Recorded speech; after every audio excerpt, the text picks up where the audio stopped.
Voilà. B'Shach Limud, du Rabbi Rachab, on est dans le Mahamar de Parashat Shlach. On est rentré dans la deuxième hôte du Mahamar. C'est la hôte Yotet d'Af Lamed. Voilà. Et on est arrivé à la ligne qui commence par Efshar. Efshar, c'est Trabrou. Trabrou, c'est la ligne commence par ça. On est arrivé à un point et on reprend le texte. ועניין ההתערבות אין זה שאין כלולים זה בזה. זה מזה, רק שישכנו יחד, שאין האש בפני עצמו והמים בפני עצמה. On a parlé, si vous le rappelez bien, des midot telles qu'elles sont dans les Asrasiot Agnosot. Les sentiments qui aboutiront aux sentiments du peuple juif tels qu'ils sont encore dans les 10 Surot Agnosot. Encore enfouis dans le niveau de la lumière infinie d'avant le Tzimtzum. Et à ce niveau-là, il y a une itarvut. Une itarvut, c'est-à-dire qu'elles sont mélangées. C'est sur ce point-là, Ve'inyan ha'Itarvut, le fait qu'ils sont mélangés. On a vu le sujet de Esh U'Mayim, l'eau et le feu dans leur source. Alors, En ze she'en klulim ze mize. Le fait que l'on dise qu'ils sont mélangés, ce n'est pas que l'un contient l'autre. Rak, sheishkenu yachad, c'est uniquement qu'ils vont résider ensemble. Sheishkenu yachad, she'en ha'esh b'pnei atzmo ve'hamayim b'pnei atzma. Ce n'est pas que le feu il est de par lui-même et l'eau elle est de par elle-même, mais ils résident ensemble. Ach, ze'o lefi asagatenu ve'yediatenu. Mais ceci dit, ça c'est d'après notre compréhension. Notre connaissance, nous ce qu'on connaît de l'eau et du feu, c'est uniquement dans le fait du chaud et du froid. Et on nie ce fait-là dans les forces essentielles, c'est-à-dire les forces essentielles de l'âme, on a vu auparavant, vous vous rappelez? Kochot atzmiim de l'âme. Alors, a priori, on n'a pas l'impression qu'elles sont kaloul, elles contiennent les deux niveaux de Esh ou Ma'im, c'est ce que l'on peut comprendre nous. Mais le fait qu'elles sont essentielles, qu'elles résident ensemble, alors nous, on ne peut pas le saisir. Donc on le repousse, on le nie. On va voir un peu plus en détail. Ve'ekar ha'inyan hu shene'emar d'inyan ha'ofriyut hu rak be'itpashtut hadavar. Donc l'essentiel du sujet, c'est ce que l'on a vu, le sujet de la ofriyut, le contraire, c'est juste quand il y a une expression, la chose se répand. Mais dans la source, dans le stade essentiel de l'être ou des forces, elles ne sont pas en ofriyut, elles ne sont pas contraires l'une à l'autre. D'accord? Donc c'est uniquement dans l'expression. Mais quand elles sont atmim, elles ne sont pas dans un état de contraire. Chez Zéo, Tziour Adavar. Dès qu'il y a un Tziour c'est un dessin d'expression, donc une structure d'expression, là effectivement il faut établir une expression structurée. Dès qu'elle est structurée, elle est obligée d'être également dans un état de contraire à l'autre. Contraire, dans le sens où elle n'est pas comme l'autre. Mais quand on parle du Etzem, de l'essence, compte tenu elle nie toute expression de tziour, de structure, alors, bien qu'il s'agisse de la force de l'eau et la force du feu, malgré ce, ils peuvent résider ensemble. Parce que même dans le niveau de Adam Kadmon, également dans le niveau de Akudim, ils sont tous reliés dans un seul kli. Akudim, le chidouche du monde de Akudim, c'est qu'il y a effectivement des sphirot, mais elles sont dans un unique réceptacle.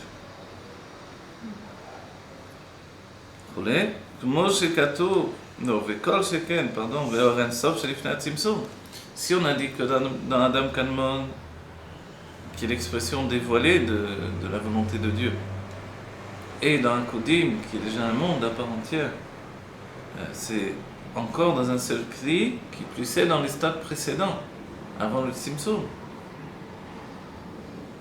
Vous comprenez, ça veut dire que pour nous aussi, dans notre âme, il n'y a pas de difficulté de réunir notre chesed et notre gvura. On peut avoir de la générosité et de la rigueur en même temps. Dès qu'on exprime, on a une difficulté. On a du mal à être en même temps, on dira 12 manites, en même temps les deux réunis, à la fois généreux et rigoureux en même temps. Vous voyez ? C'est bien que c'est un aboutissement de la personnalité.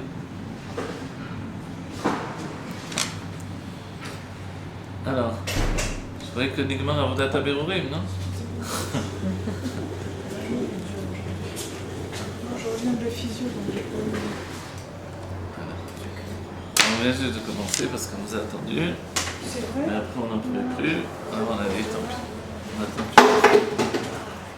Remarquez, le Mashiach on a attendu depuis longtemps que vous.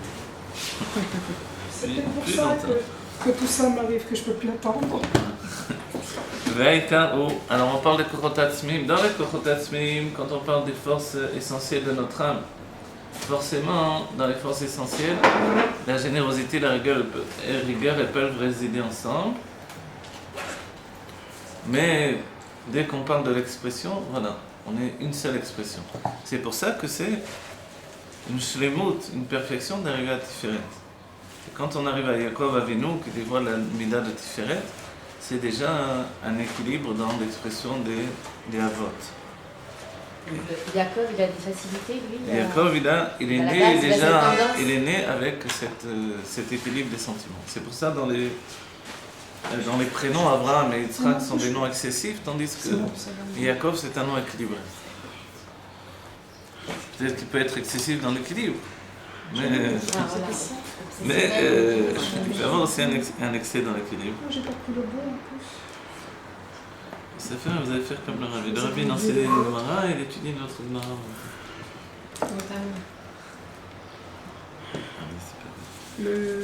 Il avait l'équilibre du sentiment. Pourquoi il a préféré alors Yosef? Parce Je sais pas, c'est que un rapport. Yosef c'est la force du dévoilement en fait. Yosef c'est son émet. C'est sa vérité. C'est-à-dire que Yosef dévoile cette... non seulement parce qu'on peut avoir la qualité de l'expression équilibrée, mais il se peut qu'on soit déconnecté de la faculté de descendre ça vers les autres. De descendre vers les autres qui n'ont pas cette faculté d'équilibre. Okay. Oui. Quelqu'un qui a de lui-même un équilibre dans les méthodes, dans les sentiments, il peut avoir du mal à supporter les gens qui sont... Qui sont déséquilibrés. Voilà, qui sont déséquilibrés, ouais. Effectivement. Mais quel rapport avec la promesse? Non, c'est comme je pose une question, c'est pas grave. J'essaie de prendre du premier, mais j'ai rien compris. En réalité, les avots, au départ, ils sont intellectuels. Et ensuite, ils viennent s'habiller dans les sentiments. Et c'est ce que l'on verra ici. Donc, Baruchem Abaim, même si on définit les avots comme dans la nature des sentiments, Chesed pour Tiferet, dès qu'on aborde les textes de Pnimiut, on verra que chacun est intellectuel au départ. Donc c'est par un avoda que chacun va s'habiller dans l'expression des sentiments. D'accord ? Alors voilà. Donc ce que l'on voit ici, c'est que dans notre être profondément, nos forces sont conjuguées sans difficulté. C'est-à-dire que dans notre être essentiel, puisqu'on est au départ construit sur l'essence de l'être, les natures opposées sont réunies comme deux natures identiques, sans difficulté. C'est pour ça que Dieu aussi, également, s'appelle Nosea Fachim. Dieu, il réunit des contraires. Il réunit des contraires, c'est-à-dire qu'il n'a pas de difficulté à être générosité et rigueur en même temps. Et on le verra à plus d'un instant dans notre vie. Dieu, comment il fait la générosité? Par la rigueur également. Oui. Chez les parents, on est obligé d'avoir ces natures de différentes. On est obligé d'avoir de la rigueur pour être généreux avec nos enfants. Celui qui est trop généreux, il détruit son enfant en réalité. Il ne lui donne pas la faculté de se limiter. Donc en fait, confronté à la vie ensuite, il ne saura pas se limiter et il va se casser le nez ou la tête contre un monde qui ne peut pas supporter quelqu'un qui attend tout en fait, et tout gratuitement. Donc on voit que c'est une nécessité. Donc, très bien. Donc quand on va dans les mondes divins, quand on parle des mondes divins, dans les mondes divins, il y a Adam Kadmon, et auparavant il y a Asara Surat Al-Nuzot, Adam Kadmon, et ensuite Akudim, Olam Akudim.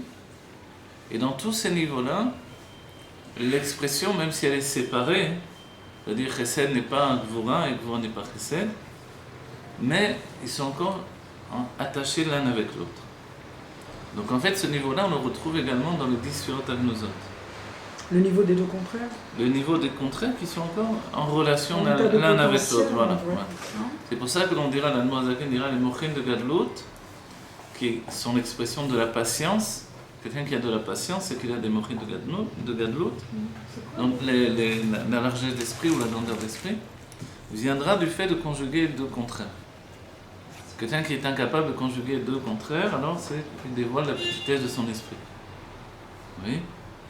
C'est vrai que pour le maasé, on a besoin de savoir ce qu'il faut faire de manière précise. C'est ça et c'est pas autrement.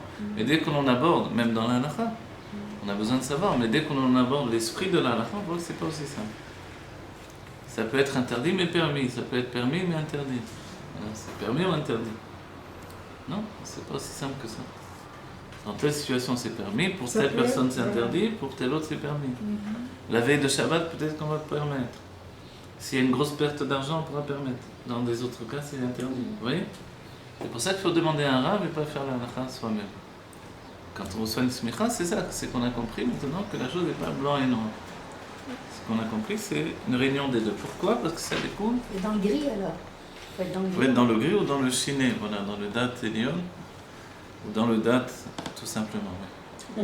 On peut l'exor à partir d'une compréhension, ça paraît un peu étonnant quand même, pour un rave, on a dit. Non, qu'est-ce qu'il a compris de plus? Non, c'est pour ça que ça s'appelle le fait qu'il est assassiné. Non, il a compris de plus le fait que vous, quand vous prenez un livre d'halakha, il y a écrit ce qu'on doit faire, c'est tout. Ok. Voilà. Quand le Rav il étudie, c'est dans le tour, le Shulchan Aruch avec tous les commentateurs, c'est plus juste ce qu'il doit faire. Ah, ouais, d'accord. Ça, c'est une conclusion. Mais cette conclusion aussi, c'est la discussion en réalité. Mais vous allez le voir, il va vous trouver pourquoi dans telle situation on peut le faire. Vous voyez? C'est pas aussi simple.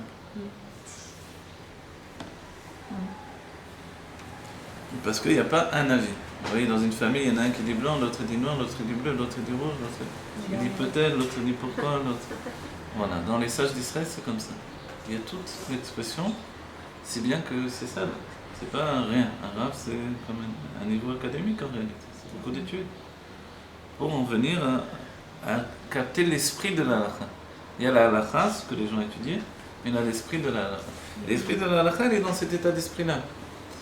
Il y avait un rave, le rave de Lubavitch, du temps du Tzemar Tzedek. Alors, il n'était pas toujours d'accord avec le Tzemar Tzedek, qui était le rabbi. C'est bien qu'une fois, le rabbi a donné un psak, quand on lui a demandé, parce que c'était un grand possédé halakha de toutes les dorotes, de Tzemar Tzedek. Mais le rave de Lubavitch, il a été contre le rabbi. Et on lui a dit, mais attends, tu vas contre le rabbi? Il a dit, c'est moi le rave de la ville ou c'est le rabbi?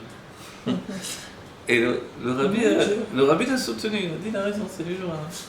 Et la même chose, il y avait le rave, dans Seven Seventy, c'était le rave, Marlowe, c'était pas le rabbi, le rave. Il y a un rave et il y a le rabbi. Et le rabbi a dit, en fait, alors le rave est venu s'expliquer devant le rabbi, et finalement, il a donné sa halakha d'après ce que c'est le Beretev. Oui, le Beretev réunit le char et le tas dans l'explication. Il a donné sa halakha d'après ça, et il a dit c'est comme ça. Bon, il a laissé partir, et le rabbi a accepté. Et alors les chassidim qui étaient là, ils ont dit alors rabbi, il a raison. Il a dit en fait il ne sait pas qu'il y a un prix Megadim, un autre faussaire, qui dit le contraire de ce qu'il dit dans un autre endroit. Et lui, il fixe d'après le Beretev. Alors on a dit alors, c'est pour ça qu'il est faux. Il a dit non, parce que c'est le rave. Comme c'est le rave, alors il a raison de ce qu'il dit. Parce qu'il ne connaît pas le prix Megadim là-bas, alors voilà son sac. S'il avait connu, Je n'aurais pas pu donner comme ça. Non, il faut tout connaître alors pour pouvoir trancher. Il faudrait tout connaître. Il faudrait vraiment avoir... Il faudrait tout connaître. Voilà, la smicha, c'est pas que la personne connaît tout, mais c'est qu'elle est capable d'ouvrir le livre pour voir ce qu'il y a dedans et savoir où étudier chaque chose. Vous voyez? Donc voilà, c'est ça l'état d'esprit. Donc alors, on revient ici dans la source. Les halachot, ce sont les sentiments qui sont concrétisés dans la halakha. Mais avant d'arriver dans ces sentiments concrétisés dans la halakha, il y a les sentiments dans l'âme elle-même. Et avant qu'il y ait les sentiments dans l'âme, il y a les sentiments dans la source divine. Les sentiments dans la source divine s'appellent les sphirotes. Les sphirotes elles-mêmes, dont on parle nous, ce sont les sphirotes de Hatzilut. Chacune est de son côté, avec son propre cri, son propre réceptacle d'expression, mais en même temps il y a ce qui s'appelle une itkalelut. C'est-à-dire qu'elles fusionnent les unes avec les autres et doivent atteindre le niveau de Tiferet. C'est quoi Itkalelut, c'est que chacune s'englobe l'une dans l'autre. Or, ici, il nous a dit que quand elles sont mélangées, donc il parle d'avant le monde de Hatzilut, ce n'est pas qu'elles sont clouline l'une de l'autre. Ce n'est pas que l'une contient l'autre. Alors justement, avant le monde de Hatzilut, ce n'était pas encore cette perfection-là.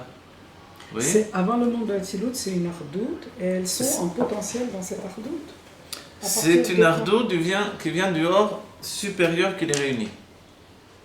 Mais on verra que dans le monde de Tov, l'ardoute a été... En fait, elle a plus suffi. Il n'y avait plus de ardoute parce que justement les sphères ont commencé à se séparer. Tant qu'elles sont tenues ensemble, dans le Kodim, on vient de lire qu'ils sont tous ensemble dans un seul cli. Dans un Kodim, non. Voilà, dans un Kodim. C'est comme les enfants qui sont tous liés les uns avec les autres parce qu'ils sont devant le Père. Vous voyez? Donc devant Yaakov Avinu, les enfants de Yaakov sont tous liés l'un à l'autre. Mais dès qu'ils sont en dehors de la maison de Yaakov Avinu, ça y est, ils ont la haine pour Yosef, il y a plus de kavod pour les enfants des Shvatim, etc. Donc les midot sont différentes. Voilà, tout ça pour dire que c'est effectivement lié aussi à notre vie au quotidien. Donc l'exemple qu'on avait vu, c'était le soleil, enfin pas le soleil, on va dire, le chaud et le froid, l'eau et le feu. Dans les mondes divins, l'eau ne brûle pas. Dans les mondes divins, c'est-à-dire même à la source de... L'eau et le feu cohabitent. Voilà, ils sont capables de cohabiter, l'eau n'éteint pas le feu, et le feu ne va pas faire s'évaporer l'eau. Ils peuvent résider l'un avec l'autre. Pourquoi? Parce que le feu n'est pas chaud et l'eau n'est pas froide. Leur trouna ne s'exprime pas en fait. Voilà, c'est seulement lorsque leur nature va s'exprimer dans la structure. La structure, c'est un dévoilement, déjà. Dès qu'il y a un dévoilement, il y a une structure, c'est pour ça qu'on dira des sphirotes. Alors à ce moment-là, il va y avoir effectivement l'impossibilité d'union de l'un avec l'autre, a priori. Mais alors c'est bien ou pas alors? Non, c'est tout ce qu'on a vu avec les élèves de Rabbi Akiva dans la période du Homer où on est. C'est que tant que le maître réussit à les garder tous ensemble sous une même autorité et un même esprit, ça va bien. Mais dès qu'ils sont confrontés l'un à l'autre, finalement, ça a donné une brisure des réceptacles. Un disait blanc, l'autre disait noir, l'autre tendait vers la rigueur, l'autre vers la générosité, et aucun n'acceptait finalement la vie de l'autre. Donc ça a donné une destruction. Quand Rabbi Akiva Istalek, c'est ça? Non, ils étaient vivants, ils étaient restés, c'est eux qui sont partis avant. C'est que des élèves, c'est pas simplement qu'ils étudient avec le maître, ensuite ils répètent leur enseignement l'un avec l'autre. Okay. Mais ils étaient tellement, on va dire, Rabbi Akiva a mis tellement en avant la nature l'un de l'autre, en particulier les qualités humaines de chacun, plus que ça, les qualités de Torah et de l'âme de chacun, que finalement ils se sont opposés l'un à l'autre. À l'exemple du monde de Tov. La source, c'est que Rabbi Akiva est la réincarnation de Zimri ben Salo, qui lui avait 24 000, à cette époque-là, il y a eu 24 000 hommes qui sont morts de la Magefa, de l'épidémie, à cause du fait que s'est uni avec, comment il s'appelle, Cosby Batso, vous vous rappelez?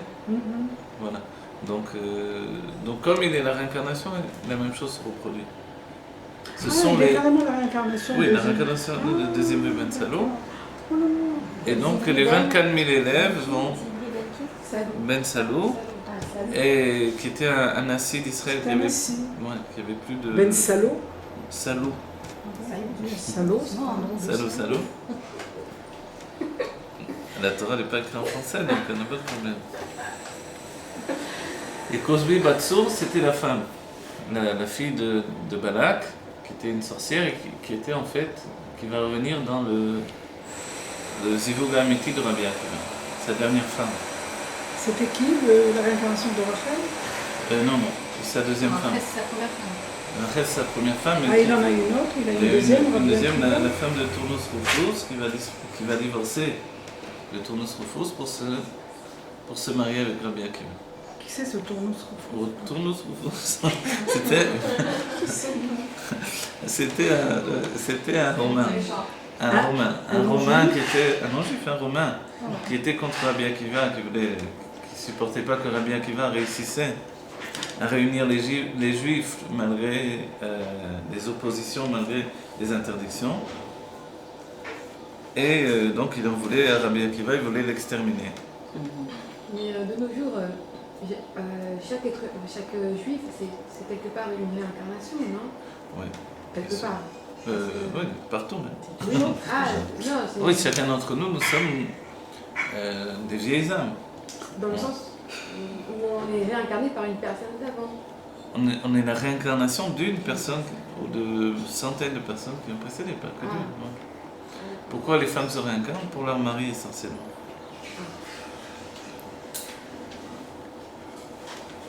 C'est vrai que quand on arrive femme dans ce monde, on a figure de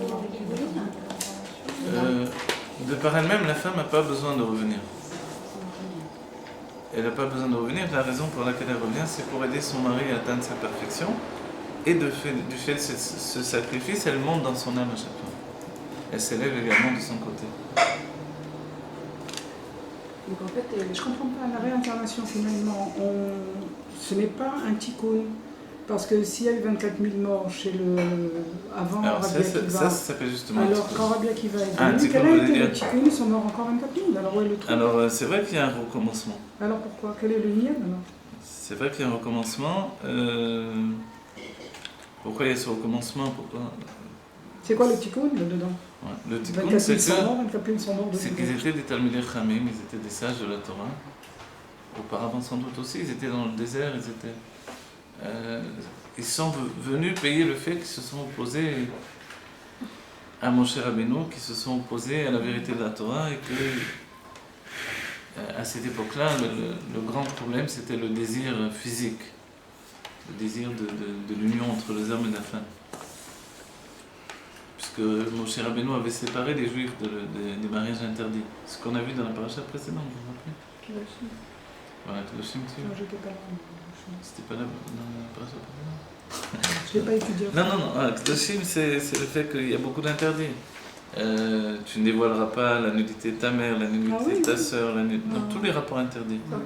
Or, avant Matan Torah, les mariages interdits n'étaient pas encore interdits. Ah, ok, il y avait donc tout ça. Donc voilà, quand il y a eu Matan Torah, il a fallu beaucoup de séparation. Les Juifs n'étaient pas très contents. Ça occasionnait. Pareil que les Égyptiens. Non, pas pareil, mais aussi on voit que Yaakov Avinu s'est marié avec 2 sœurs aussi. Ce qui a priori été interdit. L'une des explications, c'est que Yaakov Avinu vivait au niveau du monde de Hatzilut. Donc à ce niveau-là, au contraire, Zeran Pir et la Malchout, c'est un frère et une sœur. J'ai pas compris. Yaakov Avinu, les Avot, vivaient dans ce monde-ci comme dans le monde de l'émanation, de Hatzilut. Donc en fait, ils ne vivaient pas une vie terrestre comme nous. C'est même pour ça que leurs mitzvot ne sont pas encore effectives, on va dire. Il faudra attendre le don de la Torah pour que soit abrogée la différence entre le monde spirituel et le monde matériel. D'accord? Donc comme ils vivaient dans le monde de Hatzilut, en vérité, ce n'était pas une difficulté pour Yaakov Avinu de se marier avec 2 sœurs. J'aime bien les excuses. Non, c'est la seule raison qui peut être accordée. Parce qu'en fait, il faisait déjà toute la Torah avant Matan Torah. Justement. Alors justement, c'est tout un questionnement, on peut le voir dans des Mitzvot ou dans d'autres sources. Et la réponse finalement, c'est que c'est comme ils vivaient dans un niveau d'Hatzilut, alors c'était pour eux, voilà, il n'y avait pas une conscience humaine des choses. Il faut accepter, c'était les pères de notre vie. Mais n'oubliez pas que... Mais alors ça va revenir à la Géoula, ce truc-là? La Géoula va comprendre que ma femme c'est ma sœur, si vous voulez. Pas possible, quoi. Que ma femme c'est ma sœur, vous voyez. Ah oui, la Torah, elle dit ma mère, ma soeur, c'est quoi ma femme, c'est ma soeur? Ça s'appelle, on dit bien mon... Comment dire en français? mon âme sœur. Ah, mon âme sœur, ouais. Dans la Mahana, mais pas biologiquement. Non, en fait, biologiquement, apparemment, c'est également comme ça. Ah bon. Caïn et Evel sont nés, certains disent, alors d'où il y a eu des femmes? Parce qu'ils sont nés avec deux femmes. Même avec, voilà. Donc chacun naissait avec sa femme. Elle est Shvatim, d'après certains également, ils sont nés avec une femme, une sœur jumelle également. C'est-à-dire qu'auparavant, il n'y avait pas une nécessité d'aller chercher son zivug de l'autre côté du monde. En vrai, c'était plus simple. Hein. Ouais, c'était plus super ça. On savait qui était son zivug amitié. Au moins, il ne pouvait pas y avoir d'erreur, quoi. C'était son zivug amitié. Voilà. Et comment on peut revenir à cette... Dans la Géoula, on retrouvera notre zivug amitié, vous inquiétez pas. On le retrouvera. On le retrouvera, ou alors on le retrouvera ou dans la personne avec laquelle on est déjà marié, ou dans une autre personne. Et on n'aura pas de problème même pour son mari et sa femme, qui lui-même et elle-même retrouvera également son zivug amitié. Et personne ne sera triste. Personne sera... tout le monde sera heureux. Il n'y aura plus cette petitesse d'esprit qui fait que... Avec un zivug amitié, il n'y a pas de tikkun, c'est ça la différence entre... non, ça ne veut pas dire ça. Dans la Géoula, il n'y a plus de tikkun, mais dans les Gilgulim, au contraire, il y a un tikkun. À la fois, il y a une harmonie, et à la fois, le travail est quelquefois plus difficile également. Mais s'il n'y a plus de tikkun dans la Géoula, il y a quoi alors? Il y a une élévation. Ah. C'est la question que l'on pose sur Yaakov Avinu. S'il n'a plus de tikkun, puisqu'il n'y a plus de réparation, puisqu'il atteint déjà une harmonie, alors il y a quoi chez lui? Il y a une élévation de Tiferet vers le Da'at. Ouais. Si les Avot faisaient un travail de droite vers la gauche, Yaakov va faire un travail du haut vers le bas. Et ensuite, il va descendre le haut vers le bas. C'est pour ça que Yosef va rajouter. Yaakov, c'est Yud Akev, le Yud à Chokhmah jusqu'au talon. Et Yosef, c'est Yud Sof, jusqu'à la fin. Donc c'est beaucoup plus. Jusqu'à la fin, c'est jusqu'à notre époque, à nous. Oui. Notre époque, c'est l'époque de Yosef. On vit comme Yosef. On est au sein même de l'exil, au sein même de l'Égypte. Et pourtant, on continue à servir Dieu comme Yosef. Alors, on ne ressemble pas aux Shvatim, ni aux Avot. C'était tous des bergers. On n'est pas des bergers. On est des histoires. Voilà. Exactement. Faut des rois. Voilà, alors on reprend le texte. Donc tout ça, c'était pour expliquer finalement les sentiments tels qu'ils sont dans leur source et tels qu'ils sont finalement dans leur expression. Quelle différence? Dans l'expression, il y a une notion de contraire. Dans la source, les contraires sont réunis. Ils ne sont pas réunis de par leur propre travail, de par leur propre choix. Ils sont réunis par la lumière qui les entoure, qui les gouverne. D'accord? Ça, c'est important. Alors, quand on revient dans le texte, on se retrouve Arzeo les filles à Sagatenu. Veikar Inyan ou Shenemar de. Vous voyez, la ligne commence vers Khoulé. Veikar Inyan ou Shenemar de Inyan. Aufriyut ou Rak Beit Pashtut Adavar Shezeu Atziu Lishkon Yachad. Vous voyez? שהרי גם בבחינת אק וגם מבחינת העקודים, je ne traduis pas parce qu'on a déjà dit, הרי כולם עקודים בכלי אחד כולי. וכל שכן באור אינסוף שלפני הצמצום. והעיקר הוא לפי שאינם שם מבחינת מציאות. Compte tenu qu'avant le tzimtzum, elles ne sont pas ces sphirotes encore dans un niveau de metsiout, d'apparition. Dès que j'ai une apparition de ma personnalité, je m'exprime. Je dévoile ce que je veux, ce que je suis, je dévoile mes besoins, forcément l'autre peut devenir un problème. Ou une solution. Quoi qu'il en soit, l'autre est différent. D'accord? Le couple, l'idée du couple, et pourquoi il n'y a pas de réparation sans le couple, c'est parce que supporter quelqu'un du matin au soir dans sa maison, même quand on n'a pas les nerfs, dans sa vie, c'est ça une réparation. Oui? C'est une réparation. Pourquoi confronter à quelqu'un tout le temps? Alors, prenez deux amis, vous voulez qu'ils se séparent, vous les faites habiter ensemble. Vous allez voir que la plupart du temps, il y a des problèmes qui vont naître. Je peux comprendre ça autrement, parce qu'on peut se supporter à partir du moment où en nous on a fait quelque chose. Ou nous, on a fait quelque chose. C'est pas le mien. C'est le monsieur qui veut te faire. Il est mieux que ça. Il y a plein de trucs qui s'excitent. Mais d'après Baal Shem Tov et tout ça, non? dans Les le frères, groupe, t'as vite caché quand on la exprime notre personnalité, plus on exprime notre personnalité, et plus l'autre peut nous aider à évoluer. Non, comment il avait dit ça, il avait... Oui, c'est Parce vrai que le également. point essentiel qui nous dérange, justement, c'est ce qui nous permet à évoluer, non? Alors vous avez raison, mais ça naît, ouais. Dans l'optique que l'on aborde ici, on n'est pas encore arrivé à ce que vous dites, mais vous avez raison. Ce que vous dites provient du monde de Hatzilut. Depuis Hatzilut, c'est-à-dire il y a une chose et son contraire toujours. D'abord il y a le premier état, on va dire c'est presque l'état naturel des choses. Pourquoi les gens divorcent aussi rapidement? Parce qu'on ne supporte plus quelqu'un, on va chercher quelqu'un d'autre. Ça, c'est pas naturel. Voilà. En fait, c'est nous-mêmes, on ne se supporte plus en réalité, on n'est pas capable de se l'affirmer. Je ne me supporte plus tel que je vis avec l'autre. Quelquefois, il vaut mieux, effectivement, c'est vrai, mais quelquefois, on peut régler des problèmes, et les problèmes commencent avec nous, ils finissent avec l'autre. D'accord? Donc voilà. Maintenant, comme vous dites, depuis Hatzilut, on comprend que le problème, c'est le manque d'expression. Mais avant Hatzilut, non. Avant Hatzilut, il y avait l'autorité générale qui réunit deux êtres. Avant Hatzilut, il n'y a pas de problème. Voilà, mais vous voyez ce que ça veut dire? Quelquefois, les couples restent ensemble parce qu'ils ont fait intervenir un rab, ils ont fait intervenir une autorité, quelqu'un qui leur donne de rester ensemble. Ça, c'est l'état d'avant Hatzilut. Mais ça ne peut pas durer éternellement. Combien de temps on peut rester ensemble? Parce que quelqu'un nous a dit de rester ensemble. Voilà. Quelqu'un nous a fait comprendre, non, il vaut mieux rester ensemble. Auparavant, cette autorité, dans les siècles précédents, c'était la peur de la société. La peur du candidaton, la peur d'être déchu dans la société, etc. Donc c'était le fait que le divorce était impossible à considérer. Pourtant, dans le judaïsme, le divorce a toujours existé. Vous voyez? Dans la chrétienté, il n'est toujours pas autorisé en réalité. Les divorcés ne peuvent pas normalement revenir à l'église, se confesser, Oui, mais etc. ils peuvent avoir 10 maîtresses et 10 Voilà. amants. Après, ce qu'ils font, mais sans l'accord de la bénédiction, oui. Comment ça se fait qu'on ne se supporte plus Comment ça se fait qu'on ne se supporte plus dans un couple, vous voulez dire? Non, pas par rapport à l'autre. Parce que vous avez dit que Ah oui, en réalité, parce que... que on ne se supporte plus parce qu'on n'a pas envie de travailler, tout simplement. Travailler, ça veut dire oser aborder les difficultés de mon être. Et les difficultés de mon être, ça nous demande du travail, et le travail, on n'a pas toujours envie de le faire parce qu'on est fainéant de nature. Ça demande aussi d'accepter ses Voilà. imperfections. Voilà. L'autre, c'est Fainéance, voilà. un miroir. Mais dès que j'ai accepté mes imperfections, est-ce que j'ai encore la force de travailler, voilà. Donc cette force de travailler me demande une remise en question constante. En réalité, c'est ce que Dieu nous demande tout le temps, par la Vodat Hashem, par chaque veille de Shabbat, il faut s'épuiser pour préparer Shabbat. Vous voyez? Pourquoi alors Dieu, qu'est-ce qu'il veut de nous?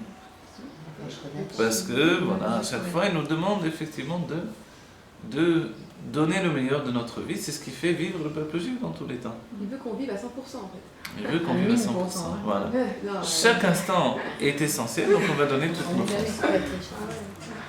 Voilà, donc vous voyez. J'ai entendu une phrase. Quand il y a un divorce. Quand il y a un divorce. Voilà. Ça veut dire quoi ça? Ça veut dire que Dieu. Il ne veut pas qu'on divorce. Il ne veut pas qu'on divorce a priori. Parce que divorcer, c'est de ne pas avoir réussi le petit coup. L'alliance qu'il a constituée, on l'a brisée, c'est ça? Voilà. Mais chacun doit être capable de dire jusqu'où il peut aller dans ses, Donc c'est quoi? dans ses possibilités de renouvellement aussi. C'est-à-dire? C'est-à-dire que quelquefois, pour certaines personnes, dans certaines situations, il valait mieux divorcer depuis longtemps, c'est trop tard. Ah, Pour non. vous, c'est pas trop tard, mais je veux dire, c'est dommage d'avoir tiré tant que... Mais c'est beaucoup plus rare Voilà. que tous les cas qu'on voit qui divorcent facilement. C'est le dernier recours, une fois qu'on a tout Effectivement, essayé. ouais. C'est pour ça que quelquefois, la Torah dira à quelqu'un, il vaut mieux divorcer. Alors que la plupart du temps, on dira non, il ne faut pas divorcer. Oui, mais... D'accord. Maintenant, pas que dans le divorce, dans l'amitié également. Dans l'amitié, combien on peut supporter une personne? C'est plus facile de rompre une amitié qu'un divorce. Oui, mais en fait, on verra que dans l'amitié aussi, c'est aussi grave par rapport au peuple juif. C'est grave de rompre une amitié. Parce que, oui, parce que finalement, dans le peuple juif, on est à Revim Zelazé. Et qu'on forme une réalité générale, en fait. Donc, en fait, de se retrancher d'un juif, ça doit être aussi un dernier recours, quoi. Donc, on voit que, des fois, on est obligé pour se protéger, ou pour le protéger lui. Oui. Mais quand on casse, c'est pas qu'on casse une amitié, c'est tout simplement nos chemins ils se séparent, c'est tout. Voilà, ça c'est une autre chose. La vie fait que les gens se voient et se... Et on se voit, on se voit pas. Voilà, exactement. Mais quelquefois, voilà, si c'est par une dispute, alors c'est plus grave. puisqu'on a vu que Dieu nous pardonne toutes les fautes que l'on a fait envers lui, à Yom Kippour, mais non pas celles que l'on a fait envers un autre juif. Ça, il faut régler nos comptes entre nous. Oui. Donc en fait, Dieu dit, très bien, moi je peux te pardonner, mais est-ce que lui te pardonne? Donc c'est là où on doit obtenir également le pardon de l'autre juif. Voilà, bon. Donc tout ça, vous voyez comment tout ce que l'on étudie ici, c'est une relation avec notre vie dans la réalité.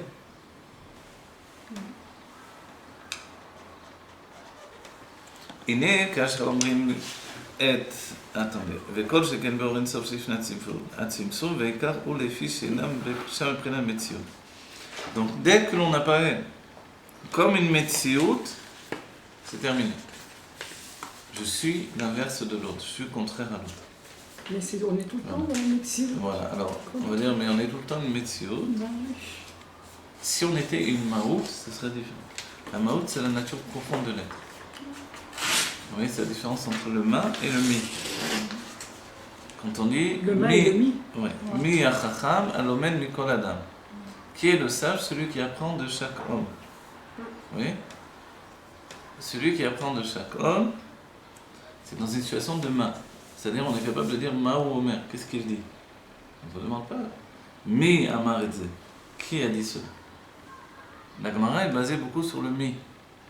Je reçois une chose seulement si on me dit qui l'a dit. C'est ça qu'on cite tout le temps, les sources.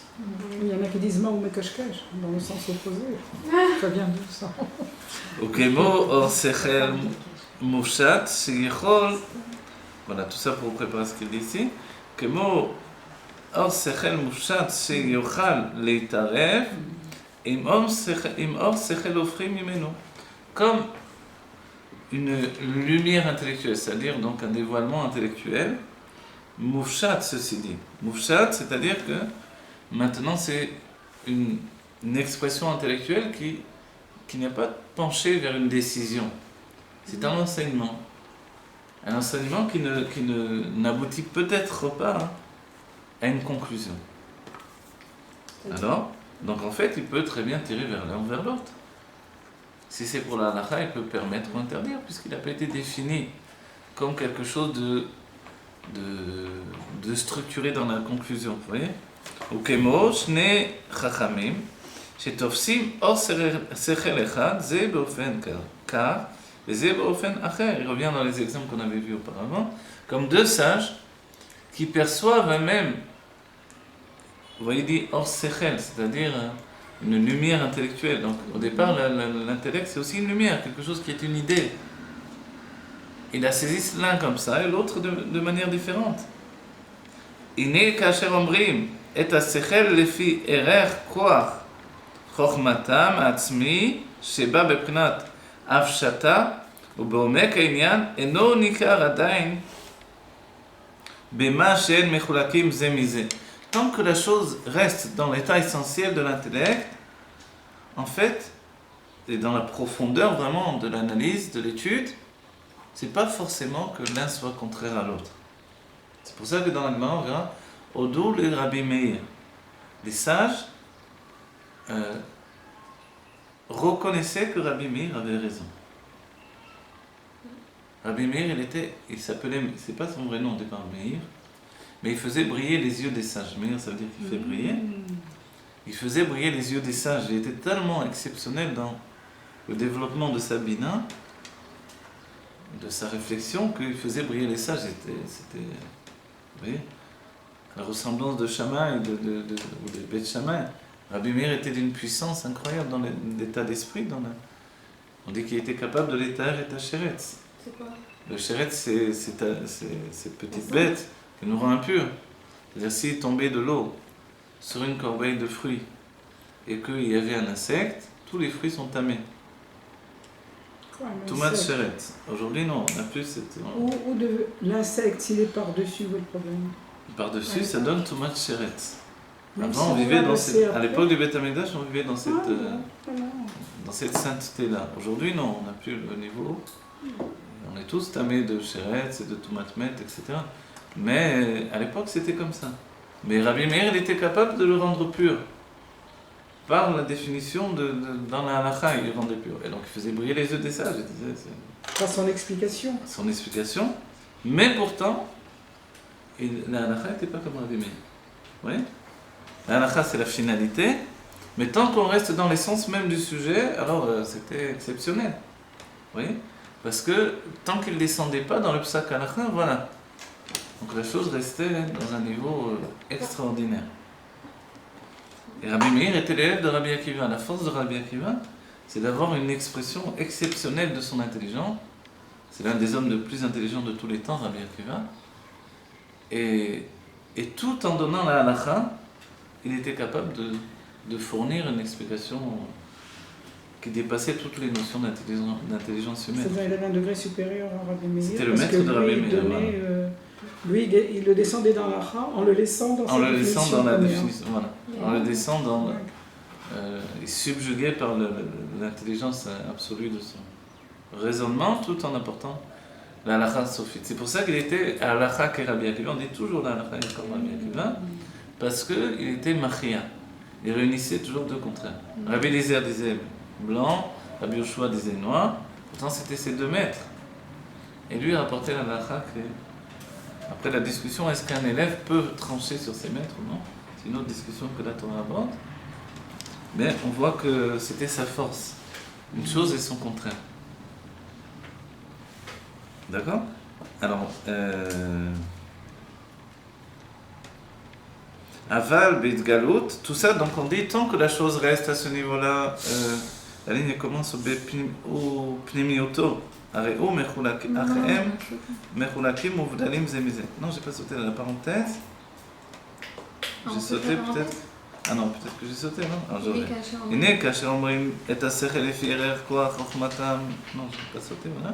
עצמי שבא מבחינת ההפשטה ובעומק העניין אינו ניכר עדיין במה שהם מחולקים זה מזה ויכולים לערב יחד.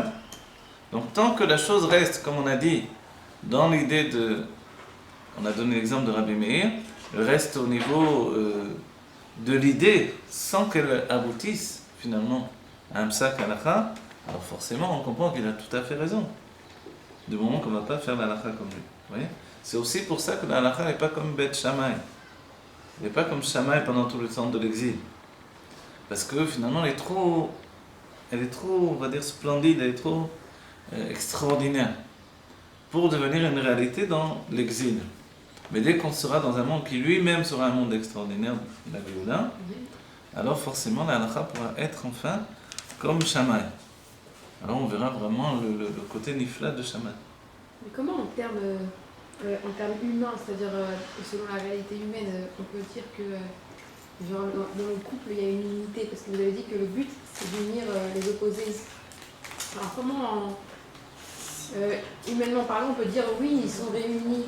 Ça veut dire oui, ils ont acquis l'homme et la femme l'unité. Parce que chaque fois on dit il faut qu'ils s'unissent, mais on n'arrive pas à... L'union vient de la réunion des contraires. Oui, mais ça veut dire quand, d'après la communication, la vie, dans tout quoi. C'est-à-dire, voilà, un couple on peut dire il est heureux et tout ça, mais on ne sait pas au fin fond si vraiment il est réuni. Non, parce que dire, on veut, mais on ne sait même pas comment, on ne sait même pas... Il faut aller voir un ex. On va essayer d'y répondre, mais avec la suite, d'accord? On va avancer. C'est le sujet en général de toutes les manières, que ce soit le couple, l'amitié ou les rapports humains, etc. והחכמים עצמם שיודעים עומק העניין ופנימיותו, הרי הם מחולקים ומובדלים זה מזה. Alors maintenant, les sages, qui eux-mêmes connaissent la profondeur du sujet, donc les sages, quand on dit les sages, là, c'est les sages de la Mishnah, ou les sages de la Halacha, les grands de toutes les Dorotes. Alors comme ils connaissent le fond on va dire, du problème, ils sont justement séparés l'un de l'autre. Ils sont séparés, ils se contredisent l'un à l'autre. Souvent les gens, on va dire entre guillemets, les gens simples, disent pourquoi c'est pas toujours... tout le monde n'est pas d'accord dans la halakha, tout le monde ne dit pas la même chose, etc. Dès qu'on étudie profondément la halakha, même la Gemara, on comprend que ça ne peut pas être comme ça. Parce que justement, c'est ça, quand on étudie ça, on comprend que les midot sont différentes les unes des autres. Et ces midot différentes les unes des autres, forcément, elles doivent aboutir à une réalité qui est une osmose de toutes ces midot qui se rassemblent, comme le fait d'un minyan, on réunit 10 juifs différents, mais en réalité, elles sont toutes différentes parce que c'est la volonté de Dieu. C'est le Koar Ein Sof qui s'exprime. Vous voyez ? Donc comme le Koar Ein Sof il s'exprime, forcément il a plusieurs facettes. Donc que les sages soient en désaccord les uns avec les autres, c'est pas parce qu'ils se disputent et qu'ils se supportent pas les uns les autres. On va dire, mais il faudrait bien s'entendre, il faudrait bien... C'est pas possible de vous disputer tout le temps comme ça. Mais non, c'est pas une dispute, on s'en veut pas. Ils s'aiment profondément. Ils se respectent. On cherche les mettre. Voilà. Mais chacun peut dire le contraire de l'autre parce qu'il n'a pas peur. Sinon, c'est pas de la Torah. Parce qu'il n'a pas peur d'exprimer qui il est. Quand on verra les sikhot du Rabbi, on verra qu'il va démontrer, on le verra déjà dans le Harizal, il va démontrer comment chacun est possède d'après le Shoresh Nesam. D'après la source de son âme, c'est pour ça que lui, il est possède comme ça. Il donne un décret de halakha comme ça. Tel Tana et tel Tana, il va penser comme ça. Mais il y en a bien qui tranche après, au bout de... Ouais, c'est vrai. C'est pour ça qu'on a dit tout à l'heure, celui qui tranche, c'est celui qui est capable de réunir les contraires. Les deux contraires. Voilà. Comme Rabbi Akiva. Mais la halakha n'est tranchée que sous un certain aspect. C'est-à-dire que dans la Gemara, c'est vraiment l'esprit de la halakha plus que la halakha. Il faudra la Mishnah pour apporter la halakha, mais c'est pas terminé. La Mishnah reste encore avec une ouverture d'esprit suffisante pour que l'homme comprenne ce qu'il doit faire finalement. Après, il y a la Gemara qui va, donc on a dit, regardez, il y a la base de la halakha transmise oralement. La Mishnah va venir la codifier de manière générale. La Gemara va rentrer dans le détail. Dans le détail, on se perd. Donc viendra le Rambam qui dira, tout le monde se perd, on arrive à se perdre là-dedans. Les sages sont moins grands avec le temps, les gens ne comprennent plus, il y a trop de difficultés à l'extérieur pour être suffisamment concentré sur le sujet. Donc finalement, il va faire la première halakha véritablement écrite, c'est le Mishneh Torah. Oui, il y a toutes les halakhot de tous les temps. Depuis le début de la création jusqu'à la fin des temps. Mishneh Torah, c'est le Rambam. Mishneh Torah, c'est le Rambam, c'est toutes les halakhot. D'accord ? Ensuite, viendront d'autres sages qui vont écrire d'autres textes. Et dans tous les textes, la finalité, c'est de transmettre la différence pour arriver à une unité.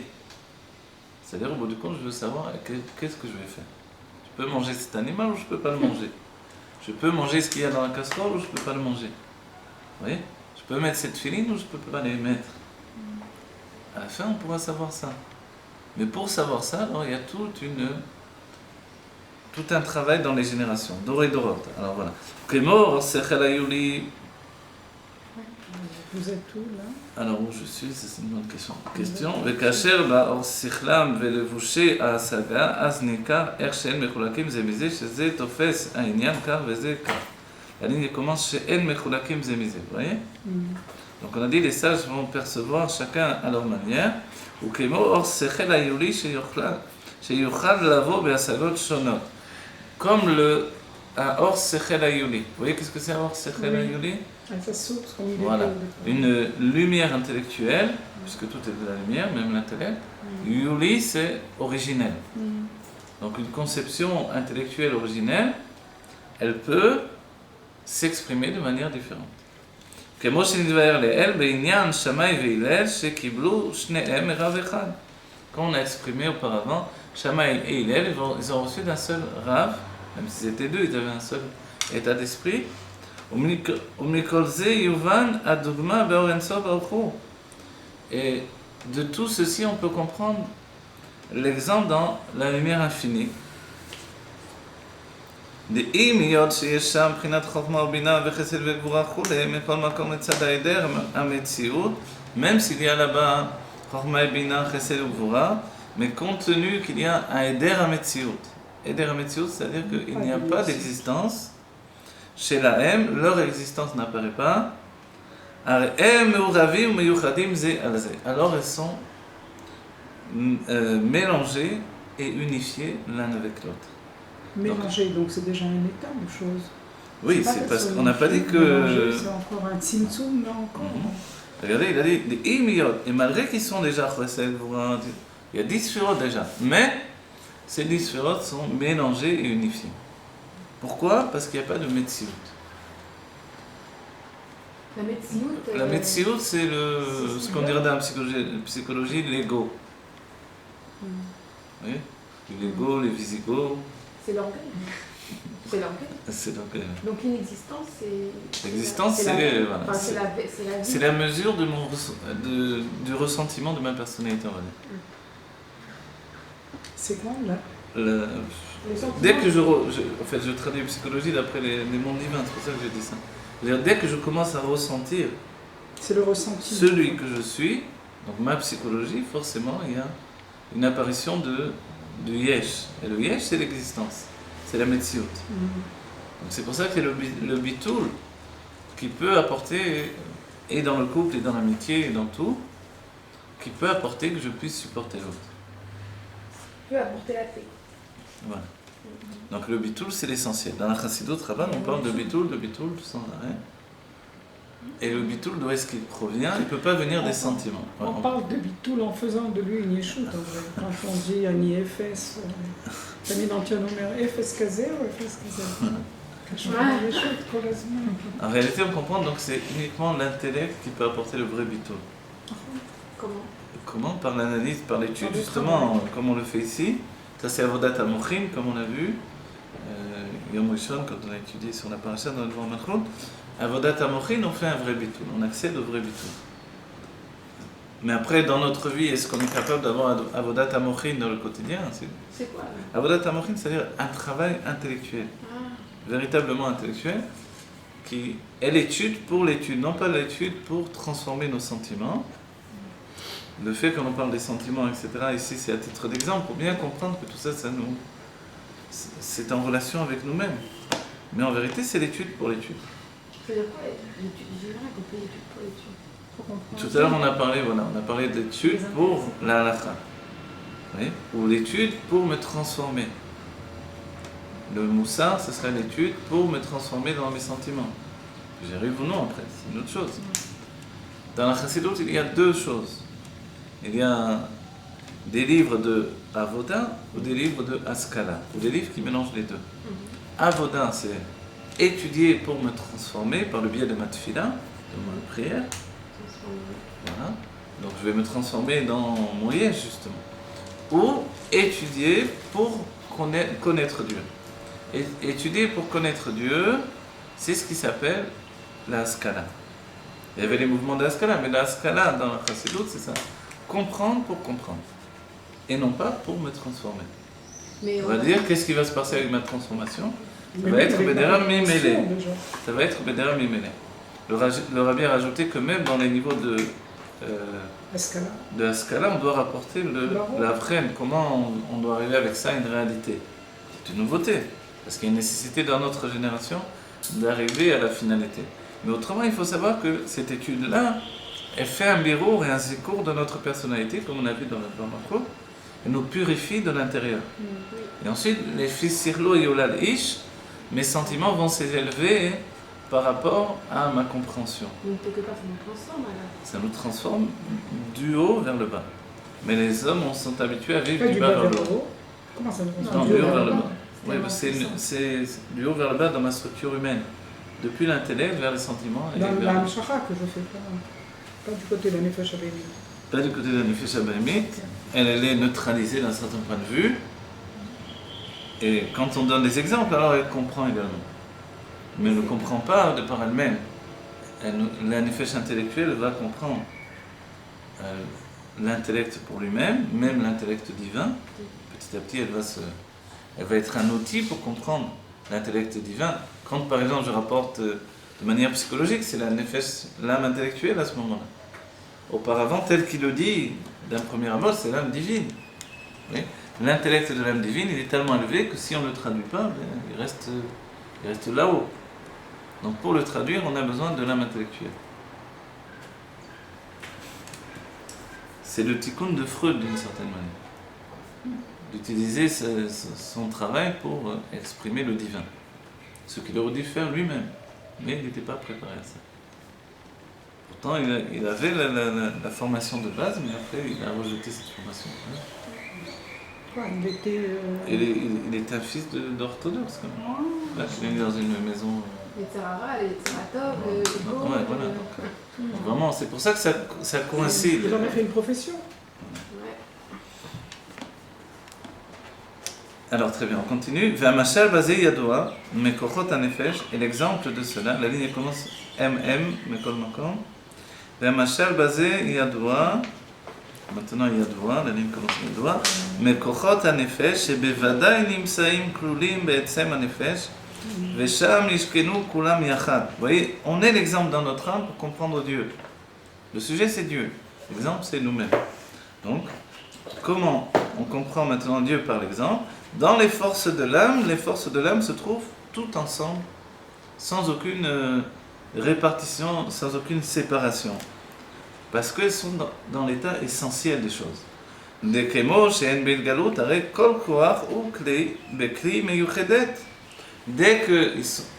sont ces forces dans le dévoilement, chaque force est dans un cli, dans un réceptacle différent qui lui appartient, avec lequel il s'unifie, comme la force de l'intellect dans le cerveau. Alors, j'ai pas bien traduit. Comme la force de la chokhma, l'intelligence, dans le cerveau de chokhma. Qu'est-ce que c'est le cerveau de chokhma? C'est le cerveau du côté droit, qui est froid et humide, d'après l'enseignement du Rabbi Rayat. Donc il est apte à dévoiler la chokhma qui a besoin de cette froideur et de cette humidité. Parce que la chokhma est liée à l'expression de l'élément de l'eau. Puisqu'elle-même elle est construite d'après 4 éléments. Et c'est l'élément de l'eau qui prédomine. Donc le cerveau qui doit dévoiler la chokhma, comme l'eau est froide, alors voilà, donc il est froid et humide, c'est le côté masculin. L'homme est froid et humide, de ce fait-là dans sa source. Et la force de la réflexion, de la bina, elle s'habille dans le côté gauche du cerveau. Vous voyez, elle s'habille jamais dans le côté droit, elle s'habille dans le côté gauche. Ensuite, il y aura Nitkal et l'autre. Et le côté gauche du cerveau, nous a dit le Rabbi Rayat, il est chaud et sec. La femme est chaude et sèche. Vous voyez, c'est pour ça, on voit bien qu'ils sont contraires l'un à l'autre dans leur nature profonde. Donc quand ils sont fatigués l'un et l'autre, physiquement... L'un de l'autre. Oh, non, je vais pas dire l'un de l'autre. Des ouragans. Alors vous en arrivez à être fatigués l'un de l'autre parce qu'à chacun revient à sa nature première. Donc lui, il est froid et humide. Ouais. Elle est chaude et sèche. Chaude et sèche, ça tranche, vous voyez. Froid et humide, ça coule. Donc forcément, c'est vraiment deux opposés. Donc il y a le feu et l'eau. Et l'eau veut éteindre le feu, et le feu veut faire évaporer l'eau. Oui. Donc c'est là où... Le vin, c'est le feu. Hein? Les mains La bina, c'est le feu, et l'homme, c'est l'eau. C'est l'eau. Et le rabbi dira que, vous voyez, le klal, c'est la chokhma. Vous savez, la chokhma, c'est le klal parce que pour faire de la colle, il faut de l'eau. L'élément de l'eau, il réunit les choses. Ouais. C'est pour ça que quand on fait cuire, les choses se réunissent. Ouais, on fait cuire des aliments séparés, finalement, ils se mélangent. Ils s'unissent. Voilà. On fait de la colle avec de l'eau et de la farine pour lui faire de la colle. C'est deux éléments qui sont liés à la chokhma. Tandis que le feu, ça sépare les éléments. Le feu, ça sépare. Ouais, le feu, ça sépare les éléments. On a dit qu'on faisait cuire. Mais sans feu, on ne peut pas faire cuire non plus. Donc, Eh ouais. Mais le feu sépare également. C'est bien que même si on met une casserole, avec rien dedans, on verra qu'il y aura de la poussière, comme du afar. Non, Afar, ouais. Afar. Comme du afar, il y aura finalement de la poussière, comme de la cendre dans la casserole. C'est comme j'ai mis une casserole d'eau sur la plata pour l'eau chaude, et à la fin, elle est plus là. Bah, l'eau, elle est Voilà, partie. c'est bon pour elle. Donc le feu fait se séparer les choses, et l'eau réunit les choses au contraire. Ouais. Donc quand on fait cuire avec de l'eau, on fait les deux actions en même temps. D'accord? On le comprend dès qu'on met... Après Mais quoi dans les éléments de cuisine. On voit quand même faire de la cuisine, ça peut être lié au... Non, on peut le Monde comprendre divin. à ce niveau-là, mais quand on parle d'homme et de l'homme et de la femme au niveau du couple, on a l'impression que l'homme c'est le feu, franchement, C'est vrai, hein. et que la femme, Bien parlé, ouais. elle est C'est- plus. Non mais maître. Ah, c'est vrai, moi aussi. je pense. Parce que c'est toujours lui qui gâche tout, quoi. Il est très nerveux, ça, très j'ai- violent. Ça, je sais pas. Tu n'entends que ça. 100 balles, 100 balles. Il s'emballe vite. Alors c'est pas ce qu'il ne dévoile pas, c'est sa force. Il ne dévoile pas l'homme dont on parle ici.